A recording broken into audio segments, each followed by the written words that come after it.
Praise the lord. చిన్నపిల్లలు ఏదైనా వస్తువు తీసుకొస్తుండగానే ఒక గాజు వస్తువుని ఒక గ్లాసులో వాటర్ తీసుకొస్తూ ఉంటాడు బాబు, ప్రేమతో నీ దగ్గరికి తీసుకొస్తుంటాడు.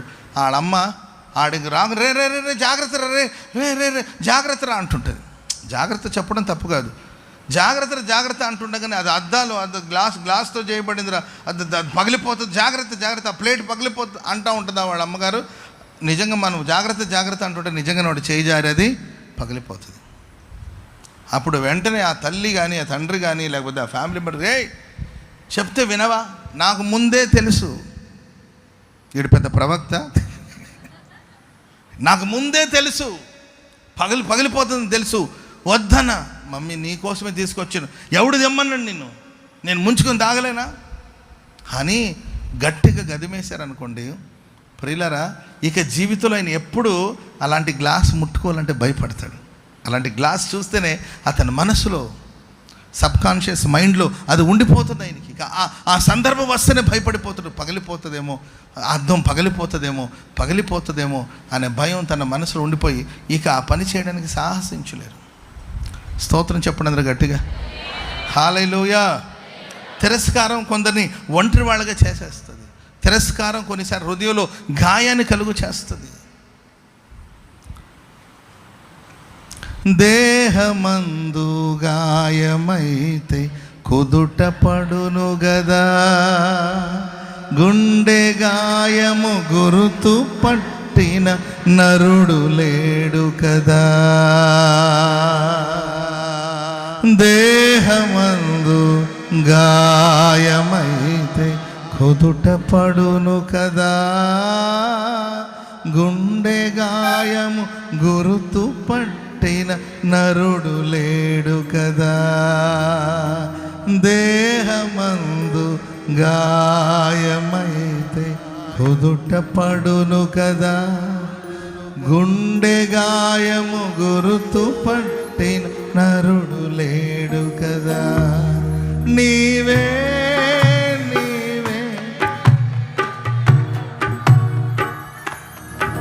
నా అంతరంగము తరచి చూసిన గాఢమై,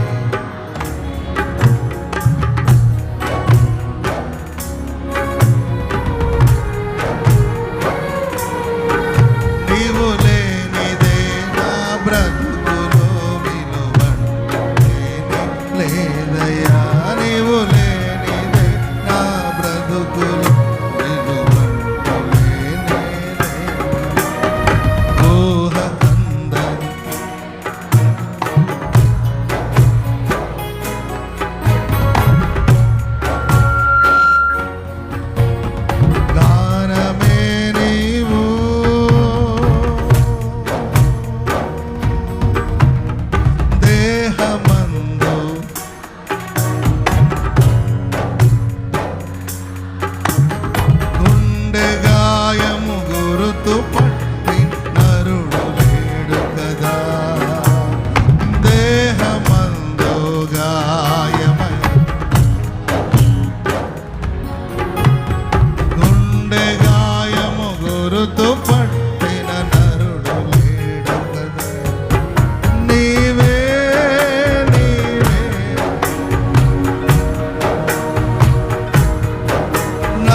మానిపోతుందేమో కానీ గుండెకు కలిగిన గాయం, అడుగడుగున తిరస్కారం, అడుగడుగున అవమానం, శత్రువు అనుకుంటాడు, సాతానుడు అనుకుంటున్నాడు, ఇతని హృదయాన్ని నేను గాయపరిచాను, ఇతనికి అడుగడుగున తిరస్కారం ఎలా ఉంటుందో రుచి చూపించాను, ఇక జీవితంలో ఇతడు కోలుకోడు అని సాతానుడు అనుకోండేమో. కానీ ప్రియులరా, ఆ తిరస్కారంలో, ఆ అవమానంలో దేవుడు దావీదును ఒక బలమైన వ్యక్తిగా దేవుడు సిద్ధపరుస్తూ వచ్చాడు.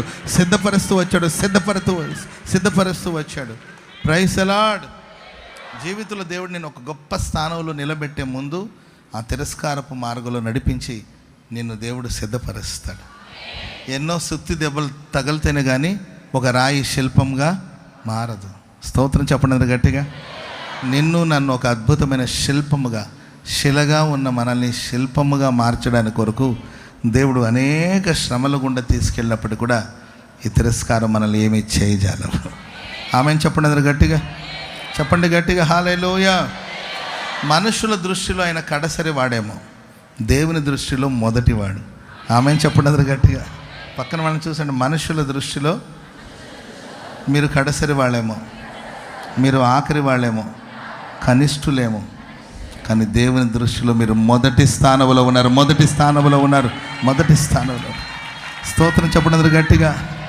హల్లెలూయా. మనుషులు చూసినప్పుడు దావీదు చేతిలో ఒక చేతికర్ర, గొర్రెల కాపరి.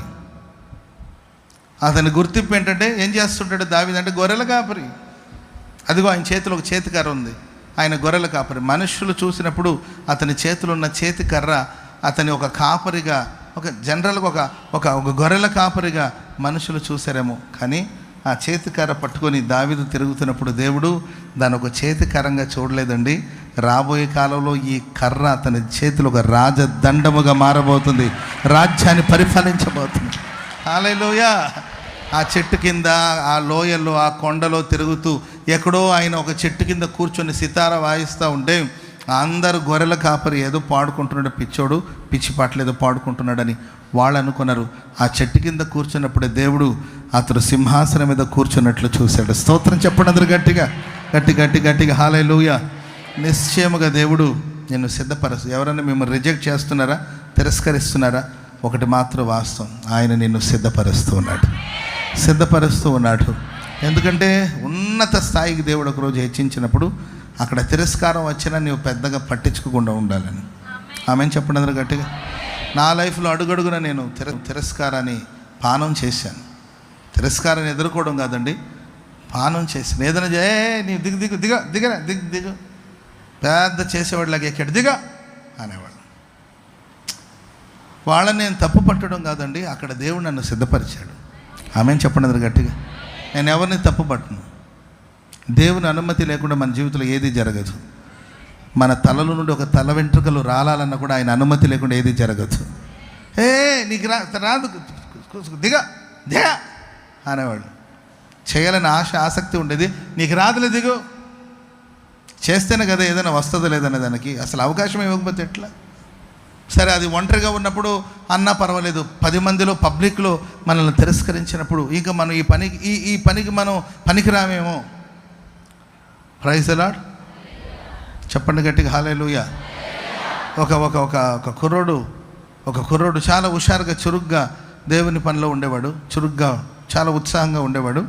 చాలా కాలం తర్వాత నేను ఆ కుర్రోడు నాకు ఎక్కడ కనిపించట్లే. అరే బాబు, నువ్వు చాలా హుషారుగా, చురుగ్గా మందిర్లో సేవలో చాలా యాక్టివ్గా ఉండేవి, చాలా హుషారుగా ఉండేవాడు. నేను గతంలో చూసినప్పుడు ఈ మధ్య నువ్వు కనబడట్లేదు ఏంటి బాబు అని ఎక్కడో కనబడితే అడిగితే ఆ తమ్ముడు చెప్పిన మాట అంటే, నేను దేవుని మందిరానికి వెళ్ళి ఇప్పటికి 4 ఏళ్ళు అయింది.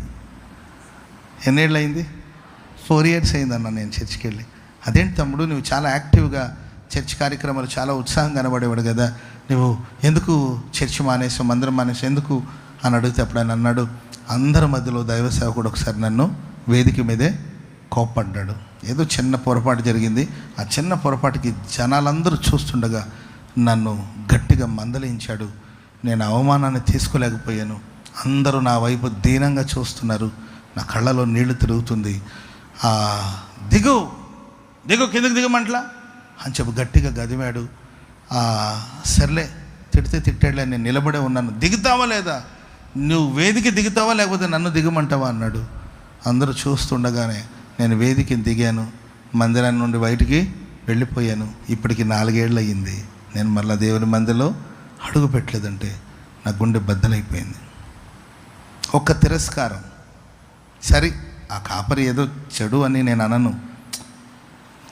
తండ్రి లాంటివాడు కదండి కాపరి, తండ్రి లాంటివాడు. కోపడడంలో తప్పేం లేదు. బేబీ అతని విధానం ఏదో నచ్చి ఉండకపోవచ్చు, అతన్ని సరిచేయాలని ఒకవేళ అనుకుని ఉండొచ్చు.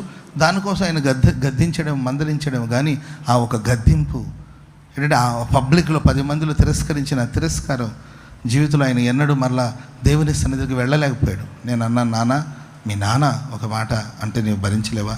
నీకు బాప్తిసం ఇచ్చింది ఆయనే కదా, నేను రక్షణలోకి నడిపించింది ఆయనే కదా.